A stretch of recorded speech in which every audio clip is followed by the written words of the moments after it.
और ईरान से इस वक्त बहुत अफसोसनाक खबर आ रही है। आपको बता दें, ईरान के supreme leader Ayatollah Ali Khamenei शहीद हो गए हैं और बाकायदा ईरान की मीडिया ने भी इस बात की तस्दीक कर दी है।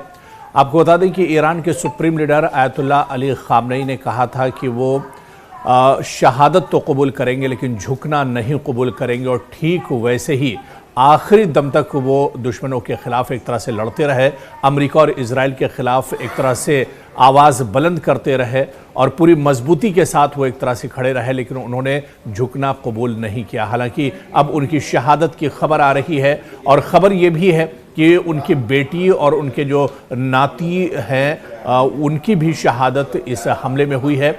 दरअसल कल जब पहला हमला हुआ था इजराइल और अमेरिका की तरफ से, वो उसी घर पर हुआ था, उसी कंपाउंड में यह हमला हुआ था जहां पर खामनेई दरअसल मौजूद थे, क्योंकि इजराइल का पूरा एक बड़ा नेटवर्क, मोसाद का एक बड़ा नेटवर्क जिसके पास पल पल की खबरें थी और उन्हीं की जासूसी की बुनियाद पर यह बड़ा हमला किया गया और सीधे जो रॉकेट आकर गिरे थे इजराइल के, वो दरअसल उसी कंपाउंड पर आकर गिरे थे जहां पर दरअसल ईरान के supreme leader Ayatollah Ali Khamenei थे।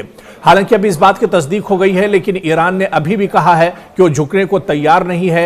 एक कायद शहीद हुआ है तो दूसरा कायद अब एक तरह से खड़ा हो जाएगा और दुश्मन के खिलाफ ईरान मजबूती के साथ लड़ता रहेगा और आखिरी दम तक, जब तक खून का एक कतरा उनमें मौजूद है, वो दुश्मन के खिलाफ एक तरह से लड़ते रहेंगे। और इस बीच आप देखिए कि एक तरफ जहां ईरान के supreme leader Ayatollah Ali Khamenei शहीद हो गए, लेकिन दूसरी तरफ आप देखिए कि ईरान लगातार अटैक कर रहा है। ईरान लगातार पूरे मशरिक़ वस्ता में जहां पर अमेरिका के एयर बेसेस हैं, अमेरिका के जहां पर सिक्योरिटी फोर्सेस के जवान मौजूद हैं, उन पूरे इलाकों को ईरान दरअसल निशाना बना रहा है। उन तमाम ठिकानों को निशाना ईरान की तरफ से बनाया जा रहा है जो अमेरिका के एयरबेस हैं, और इसके अलावा इजराइल के तल अबीब और हैफा पर भी ईरान के मिसाइल आकर गिरे हैं। यानी ईरान के सुप्रीम लीडर जरूर शहीद हो गए हैं, लेकिन ईरान अभी भी झुकने के लिए तैयार नहीं है और लगातार दुश्मनों के खिलाफ उसकी कार्रवाई जारी है। और इस बीच जो खबर आ रही है, रात भर का जो अपडेट है वो भी हम आपको बता दें कि रात भर कहीं ना कहीं ये कार्रवाई जारी रही और एक दूसरे पर हमलों का सिलसिला जारी रहा। और इस बीच आपको बता दें कि ईरान ने बड़ी कार्रवाई करते हुए, चाहे कतर की बात करें, लेबनान की बात करें, सीरिया की बात करें, और जहां जहां पर मशरिक़ वस्ता में अमेरिका के एयर बेस हैं, अमेरिका के सिक्योरिटी फोर्सेस के ठिकाने हैं, वहां पर ईरान लगातार एक तरह से अटैक करता रहा है, निशाना बनाता रहा है। हालांकि ईरान की तरफ से यह साफ कर दिया गया है कि ईरान के supreme leader Ayatollah Ali Khamenei की शहादत हो गई है और उनके शोक को लेकर 40 दिनों के शोक का भी ऐलान किया गया है। पूरे ईरान में इंटरनेट खिदमात बंद कर दी गई है, एयर स्पेस बंद कर दिया गया है, पूरे ईरान में एक तरह से गम की लहर दौड़ गई है। लेकिन ईरान की तरफ से यह भी ऐलान किया गया है कि जुल्म बर्दाश्त नहीं किया जाएगा। और हालांकि ईरान के सुप्रीम लीडर अली खामनेई ज़रूर शहीद हो गए हैं, लेकिन दूसरी जो लीडरशिप है, दूसरी जो क़यादत है, वो अब एक तरह से उठकर खड़ी होगी और कहीं ना कहीं दुश्मन के सामने एक मजबूत जवाब दुश्मन को दिया जाएगा। और यही वजह आप देखिए कि पूरी प्लानिंग के साथ, पूरी जो मालूमात थी उसके बेस पर यह बड़ा हमला इजराइल और अमेरिका की तरफ से ज़रूर किया गया, लेकिन इस हमले के बाद भी ईरान टूटा नहीं है। ईरान पूरी मजबूती के साथ खड़ा है और ईरान की तरफ से ये खबरें भी आ रही हैं कि ईरान ने दरअसल अभी अपने जो बड़े हथियार हैं, जो जदीद और ख़तरनाक हथियार हैं, अभी उनका इस्तेमाल नहीं किया है। और दुश्मन अगर इसी तरह से अपनी नापाक हरकतें करता रहा तो ईरान एक तरह से मजबूर होगा और ईरान के पास जो और ख़तरनाक हथियार है उन्हें एक तरह से दुश्मन पर आजमाना एक तरह से पड़ सकता है।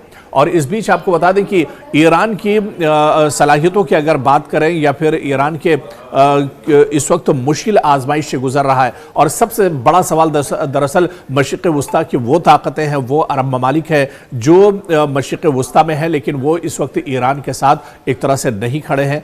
और बड़ा सवाल ये उठता है क्या इस लड़ाई में ईरान एक तरह से तनहा हो गया है। हालांकि इस लड़ाई से पहले, इस कशीदगी और इस दबाव के बीच आप देखिए कि चीन और रूस लगातार ईरान के राब्ते में थे। लेकिन बड़ा सवाल यह है कि आयतुल्ला अली खामनेई की शहादत के बाद क्या दुनिया की बड़ी ताकतें ईरान के साथ एक तरह से होंगी? मशरिक़ वुस्ता में अब सियासी सूरत हाल क्या कुछ होने जा रही है? मशरिक़ वुस्ता में अब सियासी जो तस्वीर होगी वो क्या कुछ उभर कर आएगी? क्या ईरान एक तरह से असलहा डाल देगा या फिर ईरान अब और मजबूती के साथ अपने supreme leader ayatollah Ali Khamenei की शहादत का बदला लेने के लिए दुश्मन को मुंहतोड़ जवाब देगा? क्या जिस तरह से ईरान के कई ऐसी हाइपरसोनिक मिसाइल हैं जो तल अवीव तक एक तरह से जिनकी रेंज है और पहुंच है, क्या तल अवीव को अब पूरी तरह से ईरान नेस्त नाबूद करने जा रहा है? ईरान खत्म कर देगा?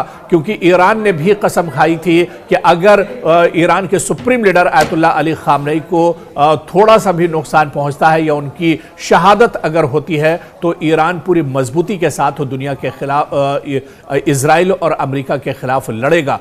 अब क्या कुछ इस लड़ाई का रुख होगा यह देखना बहुत अहम हो जाएगा। लेकिन ईरान की तरफ से बार बार जो ऐलान होता रहा है, ईरान जो बात बार बार कहता रहा है और शहादत तक यानी शहीद होने तक ईरान के supreme leader ayatollah Ali Khamenei ने दुश्मन के सामने हथियार नहीं डाले, दुश्मन के सामने उन्होंने झुकना गवारा नहीं किया। वो शहीद हो गए लेकिन झुके नहीं, वो शहीद हो गए लेकिन कमजोर नहीं पड़े, वो शहीद हो गए लेकिन पीठ दिखाकर भागे नहीं। और ऐसे में अब ईरान का मौकफ क्या होता है? क्या ईरान पूरी मजबूती के साथ इजराइल को तबाह बर्बाद करने के लिए एक बड़ा मंसूबा बनाएगा? यह देखना भी अहम होगा।